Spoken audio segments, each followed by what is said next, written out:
Bonjour à tous, j'espère que vous allez bien. Avant de commencer la vidéo, je suis obligé de vous souhaiter une bonne année 2025 en espérant que vous ayez une bonne santé et une bonne réussite échiquienne. Et pour commencer l'année avec mon nouveau format que j'expliquerai dans une vidéo qui sortira mardi, je vous ai choisi une partie qui a été jouée par Capablanca, notre troisième champion du monde, contre Winter. J'ai choisi cette partie parce qu'il y a un thème stratégique qui est qu'on a souvent, qu'on a souvent dans nos positions, dans nos parties entre amateurs, mais qu'on arrive mal à exploiter. Et vous allez voir de quel thème stratégique je veux parler quand on va analyser la vidéo. Alors, la partie qui a commencé par E4, E5, cavalier F3, cavalier C6, cavalier C3, cavalier F6, la partie des 4 cavaliers. Alors ici, les blancs ont plusieurs continuations. Ils ont l'espagnol des 4 cavaliers avec fou B5, ils ont l'écossaise des 4 cavaliers avec D4, ils ont tous les systèmes avec G3, ils ont aussi les coups avec H3, A3 pour jouer en gros les 4 cavaliers côté noir. Et son adversaire qui choisit l'espagnol des 4 cavaliers, il choisit fou B5. Alors ici, il y a deux grands coups, il y a fou B4 et cavalier D4, il y a aussi un autre coup qui est un peu moins joué, qui est fou C5, et il y a un coup de marlou que j'aime bien jouer côté noir quand j'ai cette position, c'est le coup fou D6, avec idée de remettre le cavalier en B8 ou en E7 pour qu'il aille en G6 puis en F4, ensuite on joue C6 pour chasser le fou, fou C7 et D5, c'est un plan un peu bizarre. Et Capablanca qui n'a pas choisi du tout ça, qui a choisi fou B4, la réponse symétrique. Petit roc, et Winter qui décide de déséquilibrer tout de suite la position avec fou prend C6. Alors, c'est pas le seul coup dans cette position, il aurait très bien pu jouer D3, avec idée de jouer fou G5 puis cavalier D5 pour instaurer le clouage qui est souvent très gênant côté noir. Les noirs qui sont maintenant obligés de défendre le pion en E5, ils doivent donc jouer D6 et fou G5. Et maintenant, pour éviter le cavalier D5, ils sont obligés de prendre en C3, B prend C3. Et c'est des positions très théoriques. Et comme nos deux joueurs n'ont pas choisi cette variante, enfin comme Winter a décidé de jouer fou prend C6, eh ben on va regarder du coup fou prend C6. Alors ici, il faut prendre du pion D. Même si la règle, généralement qu'on dit quand on a le choix entre reprendre deux pions, généralement on dit de reprendre vers le centre. Mais ici, la prise du pion D, même si on reprend vers le bord, est meilleure parce qu'on va pouvoir sortir notre fou plus rapidement. Ici, cavalier prend E5 ne serait pas une menace, tout simplement parce que dans le pire des cas, on pourrait jouer fou prend C3 et cavalier prend E4, mais il y a aussi tour E8 qui existe, et après cavalier D3, fou prend C3, D prend C3, les noirs, encore une fois, on reprend du pion D pour libérer le fou, cavalier prend E4, et finalement la position est complètement égale. Je dirais même que peut-être les noirs sont peut-être un peu mieux parce qu'ils sont un peu plus actifs, mais enfin pour le structure symétrique, les blancs ne peuvent pas être mieux.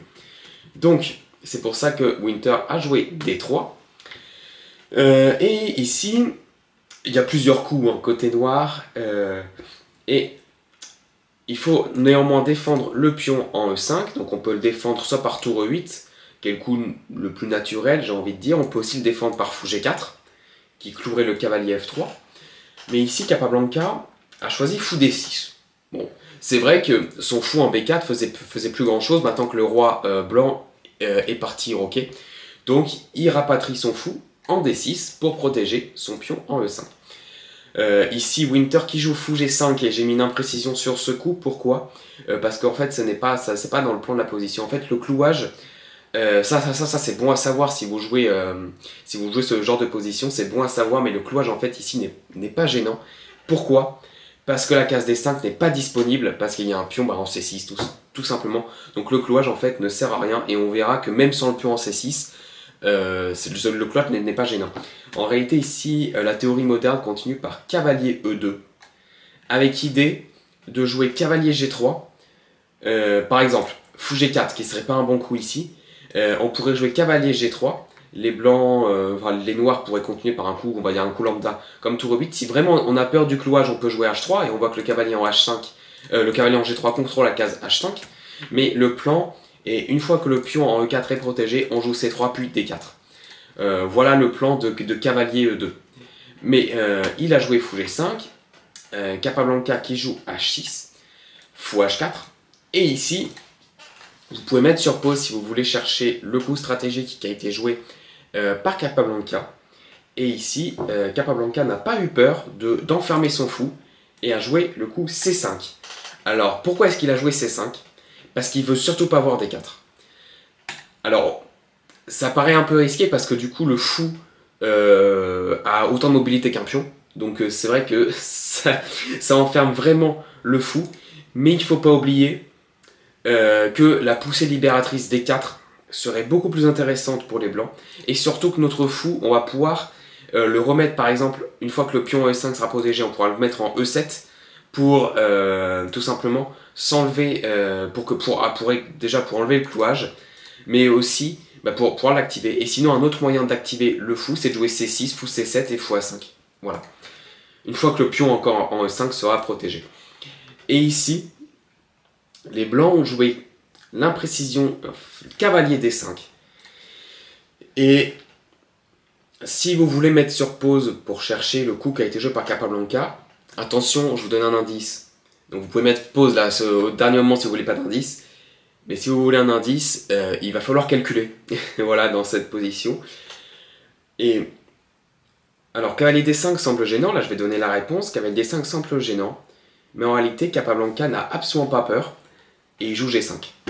Alors, l'idée de G5, c'est tout simplement de s'enlever du clouage. Donc, ça paraît beaucoup plus logique. Et ici, faut quand même calculer un coup comme un sacrifice thématique qui est cavalier prend G5. Mais en fait, ça fonctionne pas à cause de cavalier prend D5 bon coup et on joue sur le clouage. Si les blancs jouent cavalier F3, on pourra se remettre par exemple en E7 avec le cavalier et sauver toutes nos pièces. On pourra peut-être même jouer fou E7 aussi, mais surtout cavalier E7 c'est quand même beaucoup plus clair. Et ensuite on joue fou G4 et on a une pièce de plus. Donc les blancs peuvent tenter dame H5, mais ici il ne faut pas avoir peur de prendre. Fou prend pour pas échanger les dames. Et maintenant cavalier F4. Et toute l'idée c'est d'enfermer ce fou pour pas qu'il ait de case de repli après dame H6 du coup. Maintenant on joue fou E7 et on enlève ce fou. Et avec une pièce de plus, avec deux pièces de plus maintenant. Après prise, fou prend, on a une pièce pour 3 pions. Et on a la paire de fous, mais surtout, les noirs sont complètement gagnants grâce à l'avantage matériel. Donc quand Capablanca a joué G5, il fallait remarquer que les blancs ne pouvaient pas jouer cavalier prend G5. C'est pourquoi son adversaire a joué cavalier prend F6 échec. Parce que sinon, après fou G3, il allait se prendre cavalier prend D5. Pion prend D5 et la structure blanche est dégradée. Donc c'est pour ça qu'il a joué cavalier prend F6, voilà, j'y suis. Dame prend F6, fou G3, et maintenant, pour bien profiter du coup G5, il fallait voir le dernier coup forcé de la variante, qui est, vous pouvez mettre pause si vous voulez chercher, mais ici le très bon coup, c'est fou G4. Ça cloue le cavalier, mais ça va aussi dégrader la structure des blancs, et ça va comme ça on va pouvoir voir le concept stratégique que je voulais vous expliquer dans cette vidéo. Les blancs ont joué H3, fou prend, dame prend, G prend. Et là, qu'est-ce qu'on remarque?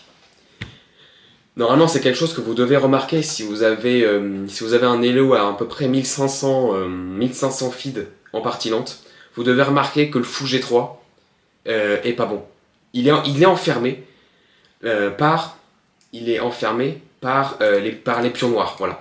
Il est enfermé parce qu'il ne peut pas aller en H4, il ne peut pas aller en F4. Je vais essayer de faire des flèches comme il faut. Il ne peut pas reculer à cause de son propre pion.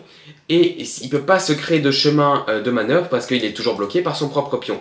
Et donc c'est pour ça que fou G4 était un bon coup. Parce que ça forçait la structure des noirs à se dégrader. Par exemple ici, si on avait joué un coup tranquille comme fou E6, et bien en fait, les noirs, les blancs, auraient pu au long terme jouer un plan comme H3, fou H2, G3 et F4 pour libérer leur fou. Alors que maintenant que la structure blanche est dégradée, qu'ils ont des pions doublés sur la colonne F, en fait ils ne peuvent plus Ils ne peuvent plus sauver leur fou. Et on va voir que maintenant Capablanca, qui est un excellent joueur de finale, va jouer sur ce mauvais fou blanc. Il est donc à l'aile roi. Capablanca va donc ramener toutes ses pièces, y compris son fou qui est complètement enfermé, et y compris son roi parce que ça va prendre du temps à le faire ramener à l'aile dame. Il va ramener toutes ses pièces à l'aile dame pour être en supériorité numérique et tenter de gagner la finale. Bon, il joue F6 pour libérer son roi. Son adversaire joue roi G2. A5, A4, une réaction typique quand votre adversaire prend l'espace sur une aile. Généralement, vous répondez de la même chose pour pas qu'il prenne trop d'espace. Roi F7, tour H1. Roi E6, H4. Les blancs veulent se créer du contre-jeu.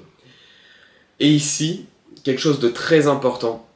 Il faut surtout pas prendre en H4. Ça serait une erreur de prendre en H4 parce que ça créerait du contre-jeu. Après tour prend H4, tour H1 et en fait vous allez perdre votre pion tout simplement.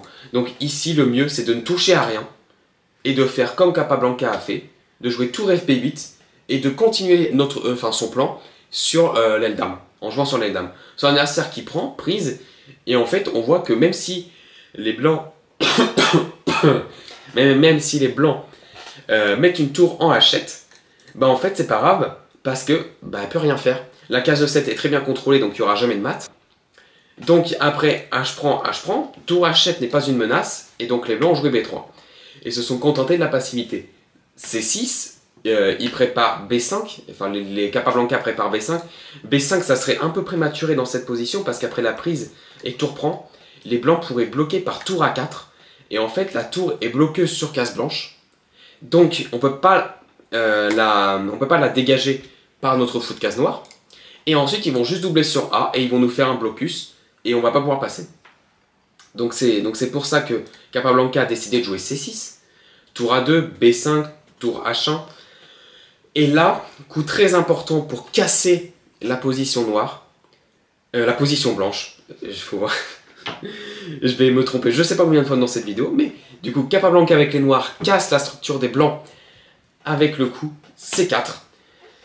L'idée, c'est de forcer à ouvrir les lignes pour que la tour sur la colonne B puisse enfin jouer. Son adversaire a pris en B5 parce qu'en fait le problème c'est que s'il prend en C4 de quelconque manière, Capablanca va reprendre, pion prend, et en fait après tour B4, on va juste récupérer le pion, et le pion C2 va être hyper faible, on va ramener la tour, l'autre tour en B4 pour taper sur A4 et sur A2, et sur C2, et ça sera décisif. Donc c'est pour ça que son adversaire a pris en B5. Et Capablanca ici qui joue C prend B3, une petite tactique, évidemment on ne peut pas prendre en A5, alors je vous laisse mettre sur pause si vous voulez chercher pourquoi est-ce que tour prend A5 est une gaffe. Et ici, il fallait juste voir qu'après l'échange de tours, eh bien les noirs pouvaient jouer B2, surtout pas B prend, parce que les blancs pourraient revenir, mais bien B2 pour prendre la case de retrait de la tour, la case A1, et maintenant les blancs ne peuvent pas empêcher le pion de faire promotion. Donc c'est pour ça que tour prend A5 n'est pas possible. Les blancs jouent donc C prend B3. Maintenant tour prend B5 et là on voit toute la différence par rapport à la position d'avant. Par rapport à cette position là où, alors je vais remettre en arrière. Voilà, cette position où on pouvait jouer B5, prise, tour prend. Et là on avait dit que tour A4 était un blocus. Tout simplement parce que le pion en B3 est protégé. Alors que maintenant dans cette position là, on va avancer un peu, où Capablanca a cassé la structure blanche. Maintenant il peut prendre de la tour. Et il n'y a plus tour A4 parce que le pion en B3 est attaqué. Bon, son adversaire qui joue quand même tour A4. Bon, Capablanca qui prend, hein, il se casse pas la tête. Et donc, Winter qui n'a pas joué tour prend A5 parce qu'il a pensé qu'après cette finale-là, dans cette finale-là, il allait la perdre, tout simplement parce qu'il y a un pion passé et que son fou ne joue toujours pas. Donc, il a joué D4. Capablanca qui a joué tour B5 pour toujours pouvoir reprendre du pion. Et après tour C4, pour surtout défendre le pion en A5. Et après tour C4 qui est un mauvais coup, Capablanca a tout simplement joué tour B4 qui force des échanges de pions parce qu'après tour prend C6. Alors évidemment on va pas prendre de la tour parce que toujours il y aurait fou prend B4 et le fou jouerait toujours pas. Il y a un pion passé éloigné, ça va gagner au long terme mais ça va gagner. Donc du coup, Winter qui prend en C6, Capablanca qui prend en D4, et Winter a abandonné dans cette position, et on peut le comprendre, toujours le principe, il a un pion de moins déjà, et il y a un pion passé, le fou des noirs a de l'avenir contrairement au fou des blancs, donc il a décidé de mettre fin à la partie. Alors qu'est-ce qu'on peut retenir de cette partie? Moi je pense que le moment décisif de la partie, même si l'ordinateur n'est pas d'accord avec moi, mais humainement je pense que c'est le moment décisif, c'est quand, voilà, c'est ici, quand l'adversaire, quand Winter joue cavalier D5, pour moi c'est déjà perdant. Cavalier D5 est déjà perdant, ou en tout cas c'est très très dur à défendre, à cause justement de l'enfermement du fou de case noire avec G5, donc prise en F6, dame prend F6, et là il fallait voir le fou G4 pour empêcher le fou blanc de jouer pendant toute la partie, et donc on voit que cet enfermement est arrivé au 15e coup, et 14 coups plus tard, la partie s'est terminée au 29e coup noir, donc 14 coups noirs, 14 coups après, Capablanca a gagné parce que le fou de Winter ne jouait toujours pas. J'espère que vous avez apprécié la vidéo.